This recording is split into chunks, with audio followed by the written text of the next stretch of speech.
히브리서 10장 보십시다. 히브리서 10장입니다. 10장 1절로부터 18절.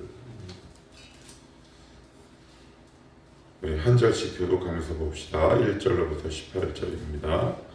율법은 장차 올 좋은 일의 그림자일 뿐이요 참 형상이 아니므로 해마다 늘 드리는 같은 제사로는 나아오는 자들을 언제나 온전하게 할 수 없느니라. 그렇지 아니하면 섬기는 자들이 단번에 정결하게 되어 다시 죄를 깨닫는 일이 없으리니 어찌 제사 드리는 일을 그치지 아니하였으며. 그러나 이 제사 드리는 해마다 죄를 기억하게 하는 것이 있나니 그러므로 주께서 세상에 임하실 때에 이르시되 하나님이 제사와 예물을 원하지 아니하시고 오직 나를 위하여 한 몸을 예비하셨도다. 번제와 수제제는 기뻐하지 아니하시나. 이에 내가 말하기를 하나님이시여 보시옵소서. 두루마리 책에 나를 가리켜 기록된 것과 같이 하나님의 뜻을 행하러 왔나이다 하셨느니라. 위에 말씀하시기를 주께서는 제사와 예물과 번제와 속죄제는 원하지 아니하고 기뻐하지도 아니하신다 하셨고 이는 다 율법을 따라 드리는 것이다. 그 후에 말씀하시기를 보시옵소서. 내가 하나님의 뜻을 행하러 왔나이다 하셨으니 그 첫째 것을 폐하심은 둘째 것을 세우려 하시니라. 이 뜻을 따라 예수 그리스도의 몸을 단번에 드리심으로 말미암아 우리가 거룩함을 얻었노라. 제사장마다 매일 서서 섬기며 자주 같은 제사를 드리되 이 제사는 언제나 죄를 없게 하지 못하거니와 오직 그리스도는 죄를 위하여 한 영원한 제사를 드리시고 하나님 우편에 앉으사 그 후에 자기 원수들을 자기 발등상이 되게 하실 때까지 기다리시나니 그는 거룩하게 된 자들을 한 번의 제사로 영원히 온전하게 하시느니라. 또한 성령이 우리에게 증언하시되 주께서 이르시되 그날로는 그들과 외제를 언약이 이루시고 내 법을 그들의 마음에 두고 그들의 생각에 기록하리라 하시매 또 그들의 죄와 그들의 불법을 내가 다시 기억하지 아니하리라 하셨으니 같이 봅시다. 이것들을 사하셨은즉 다시 죄를 위하여 제사 드릴 것이 없느니라. 아멘. 히브리서 시작할 때도 말씀드린 것처럼 히브리서를 읽다 보면 내가 구약을 읽고 있는 건가 아니면 신약을 읽고 있는 건가 굉장히 헷갈릴 경우가 굉장히 많이 있습니다. 그 이유에 관해서는 제가 이미 말씀을 드렸습니다. 유대인들, 즉 다시 유대교로 돌아가는 그들을 향해 설득할 수 있는 가장 효과적인 도구는 구약을 인용하는 것이다. 구약을 제대로 설명하고 그에 반해 그리스도가 얼마나 위대하고 대단한 분이신가를 넘어 하나님이심을 끊임없이 반복하고 강조하고 있는 거죠. 이제 오늘은 특별히 그 동물 제사에 관해서 예수 그리스도와 어떤 질적 차이가 있는지를 1절로부터 18절까지 쭉 나열하고 있는데 간단하게 세 단락으로 좀 구분을 해본다면 1절로부터 4절까지는 동물 제사의 불완전한 효력에 관해서 이야기하고 있다. 3절에도 보시면 그러나 이 제사들에는 해마다 죄를 기억하게 하는 것이 있다. 이제 동물 제사의 불완전한 효력, 완벽하지 않다. 이제 그렇게 진술을 하고 있고요. 또한 5절에서 10절은 불완전하니까 대체가 필요하죠. 그래서 자기 몸을 들이신 그리스도의 제사, 동물의 그것과 질적, 차원이 다른 그리스도의 제사가 바로 그거다라고 얘기를 하고 있고, 그리고 11절로부터 18절은 이 그리스도가 드린 제사는 완전하고 영원하다. 그래서 지금 여기 히브리서를 우리가 읽으면 여러분들이 눈치를 좀 채시겠지만 단번에 영원한 이런 표현들이 계속해서 이어지고 반복되고 있습니다. 동물 제사의 불완전한 효력, 그러니 자기 몸을 드리실 수밖에 없는 그리스도의 제사. 그런데 그 그리스도께서 드린 제사는 어떤 제사다? 완전하고 영원하다. 이것이 바로 1절로부터 18절까지의 요약 내용이다. 이렇게 보시면 되고, 그 안으로 한번 들어가 보시면 1절에 보시면 이런 표현이 나옵니다. 율법은 장차 올 좋은 일의 그림자일 뿐이요 참 형상이 아니므로. 그 다음 한번 읽어봅시다. 시작. 해마다. 그리고 3절 같이 읽습니다. 그러나 이 제사들에는 해마다. 그래, 해마다. 동물의 제사에 한계가 있는 거죠. 해마다. 해마다. 그래. 죄가 기억이 나는 거예요. 되게 중요한 게 있어요. 율법은 죄에서 결코 자유롭게 하지 못하죠. 인간 스스로 죄를 해결하는 것은 영적 갈증을 더할 뿐이에요. 바닷가에서 바닷물을 퍼먹는 행위와 똑같죠. 그러니까 그럼 이게 구체적으로 어떤 의미를 담고 있느냐? 의외로 이런 분들이 꽤 많습니다. 과거의 죄를 늘 더듬고 후회해요. 그건 이제 내가 동물의 제사에 갇혀 있는 겁니다.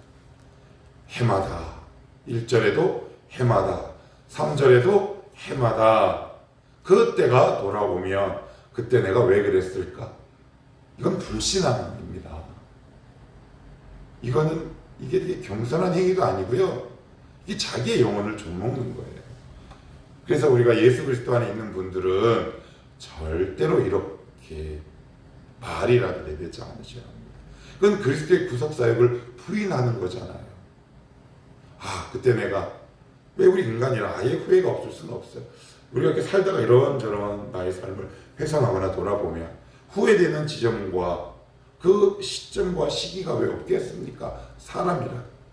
근데 그 동일한 그 사건이나 아니면 어떤 동일한 지점 아니면 그 사건과 연상되는 어떤 일들이 일어났을 때 자기의 과거의 죄를 들추어서 그것 때문에 막 아파하는 행위, 이거 되게 조심스럽고요.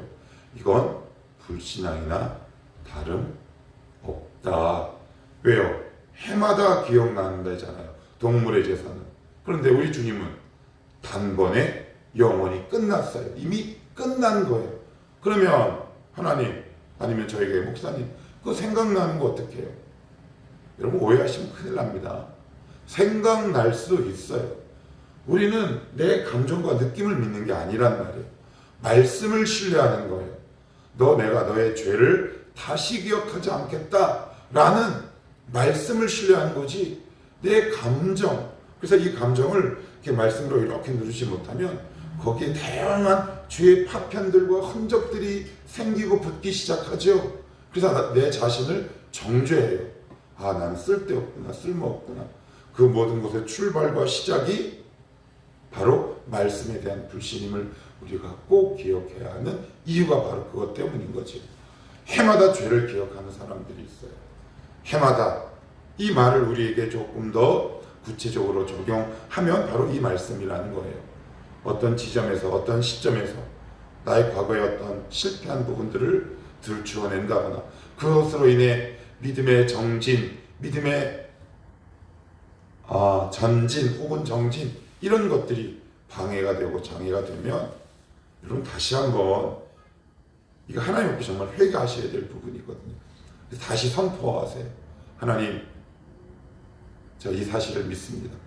그런데 이게 되게 심해요. 안 그런 것 같으시죠?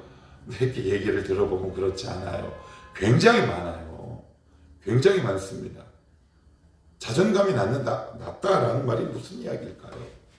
이미 지금부터 과거부터 미래까지 내가 지었고 지을 죄까지 모두 용서하신 이 그리스도의 보혈, 이 복음의 능력을 내가 신뢰한다면 자존감 회복되기 시작하겠죠. 자존감이 생길 수밖에 없는 거겠죠. 근데 이걸 믿지 않아요.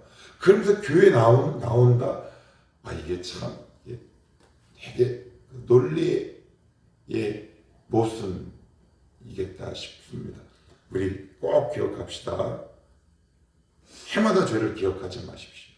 과거에 내가 실패한 일, 내가 저지른 죄, 이 모든 것들 생각나게 하지 않으신다. 그러니 말씀을 신뢰하고 과감하게 선포한 이후에 현실과 미래를 보고 나에게 부어주실 하나님의 은혜를 믿고 앞으로 걸어가라 라는 것이 바로 이 본문 속에 숨어 있는 의미 아니겠습니까? 또한 6절도 한번 보시면 6절도 한번 볼게요. 번제와 속죄제는 기뻐하지 아니하시나니. 그래요. 그 무슨 말일까? 그런데 레위기 1장에서 5장까지 보면 번제, 속죄제, 속건제 쭉 나온단 말이에요. 거기 반복되는 표현이 특별히 1장에 쭉 보시면 연락하셨다, 흠양하셨다, 분명히 주님이 받았다라고 그랬는데 여기서는 기뻐하지 않았다라는 말. 이게 과연 무슨 얘기냐? 이 말씀은 그 자체를 안 받으셨다는 것이 아니라 예배 행위가 아니라 우리의 마음을 보신다 라는 말을 하고 싶어서 이렇게 얘기하는 거죠.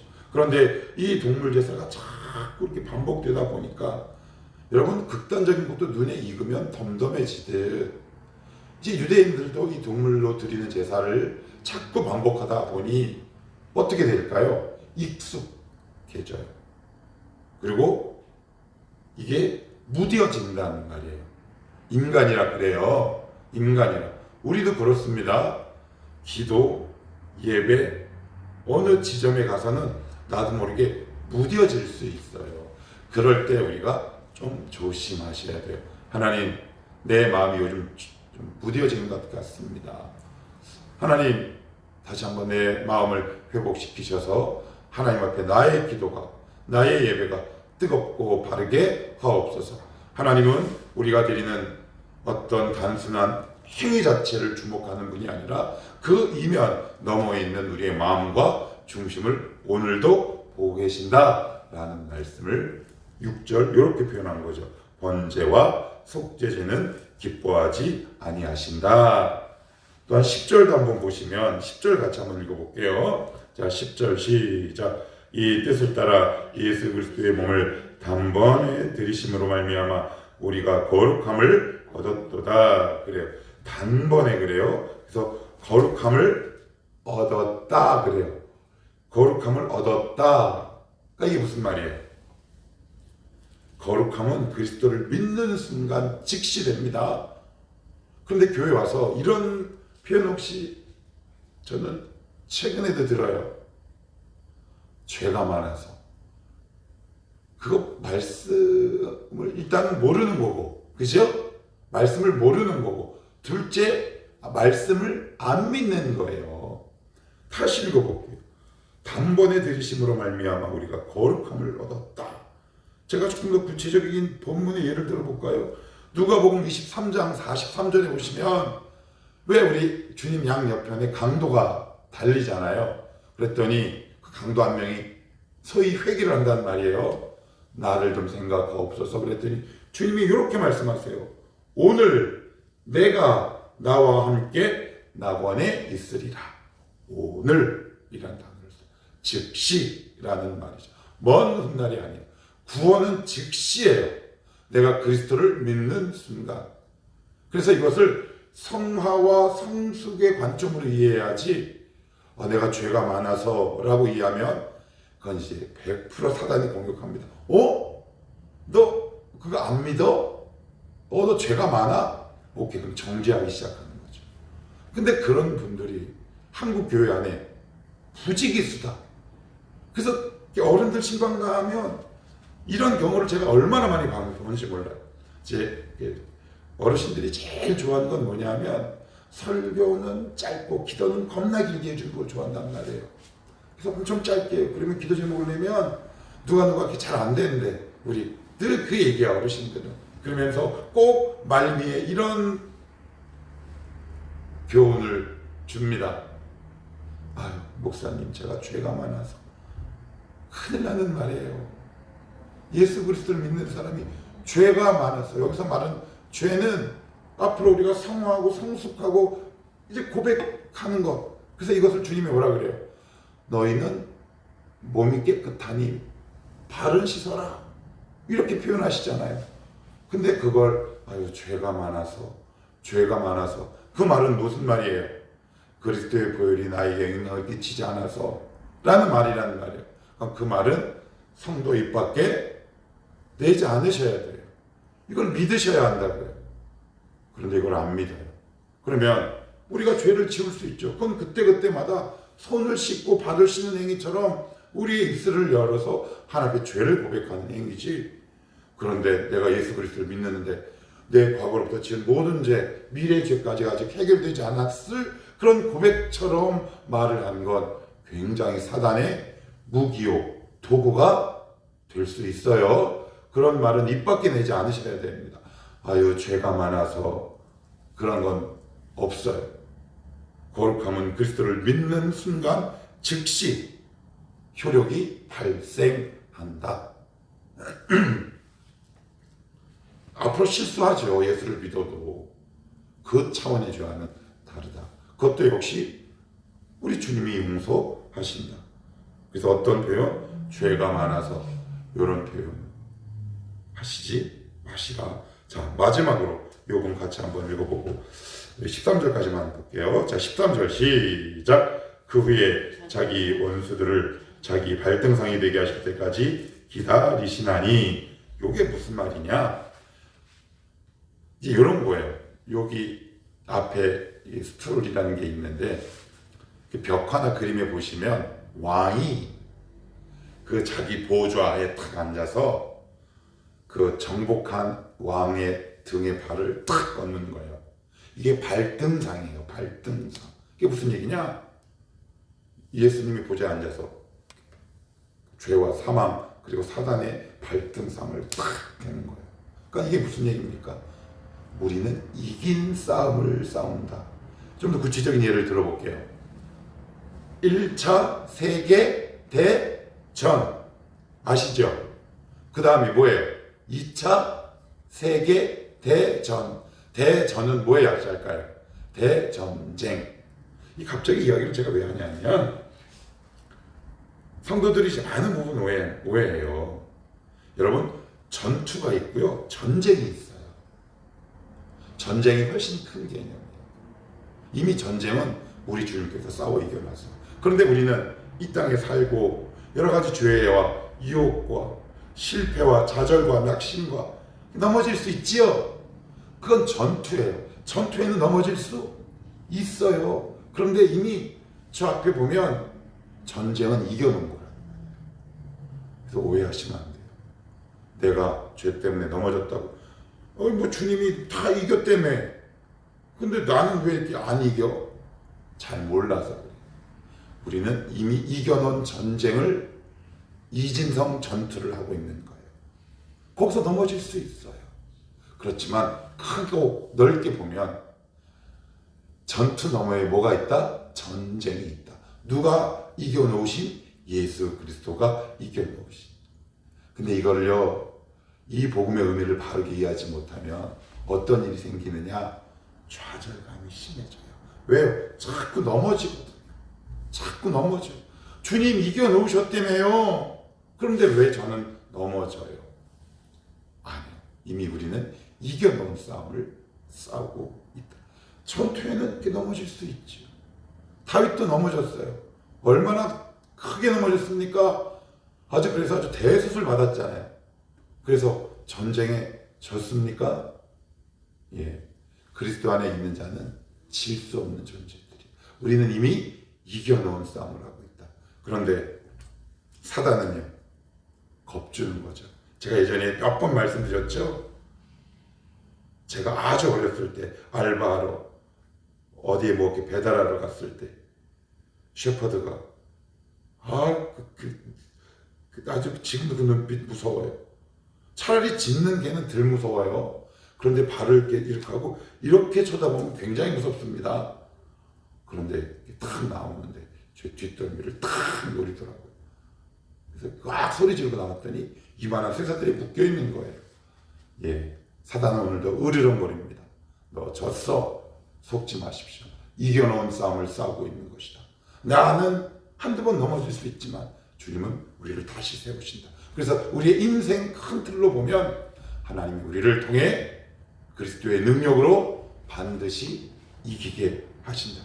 이 사실을 믿으셔야 기도의 힘이 붙어요. 하나님 이기게 하시니 감사합니다. 제가 말씀드렸죠. 여기가 끝이 아니다. 이대로가 끝이 아니다. 오늘도 그리스도를 통해 우리에게 승리를 주시는 그 하나님을 믿으며 오늘도 담대하게 믿음의 기도를 외칠 수 있는 우리 사랑하는 성도가 되시기를 주님의 이름으로 축복합니다.